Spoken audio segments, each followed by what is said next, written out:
ઉધના દરવાજા ખાતે આવેલા રિલાયન્સ મોલના અંડરગ્રાઉન્ડ પાર્કિંગમાં ક્રાઇમ બ્રાન્ચે ફિલ્મી દ્રશ્યો સર્જી એમડી ડ્રગ્સ સાથે એક પેડલરને ઝડપી પાડ્યો હતો.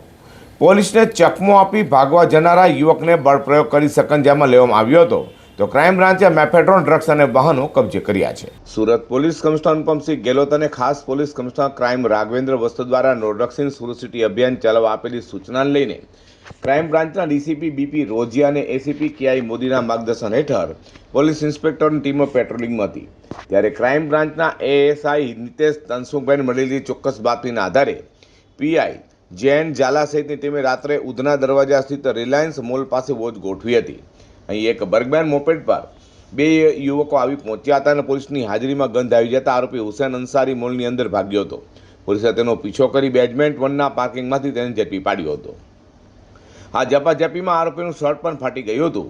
પોલીસે આરોપીની અંગ ઝડપી લેતા તેના પેન્ટના ખિસ્સામાંથી પ્લાસ્ટિકની ઝીપ લોક બેગમાં સફેદ પાવડર મળી આવ્યો હતો.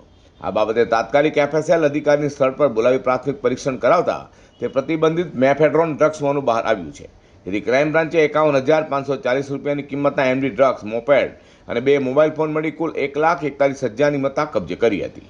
જ્યારે પકડાયેલ આરોપી લિંબાયત રામનગર ખાતે રહેતો અને મૂળ બિહારના હુસેન નિસાર અંસારી કબૂલાત કરી હતી કે તે અને તેનો મિત્ર ભાઠેના ખાતે આવેલા કિન્નરી સિનેમા સામે રહેતા સાદિક શેખ ડ્રગ્સનું સેવન કરે છે અને સાથે મળીને બેપલો કરતા હોય.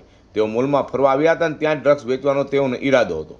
મોલની બહાર ફૂટપાથ પર મોપેડ પાર્ક કરી જ્યારે તેઓ મોલમાં જતા હતા ત્યારે પોલીસને જોઈ સાદિક શેખ નાસી છૂટ્યો હતો.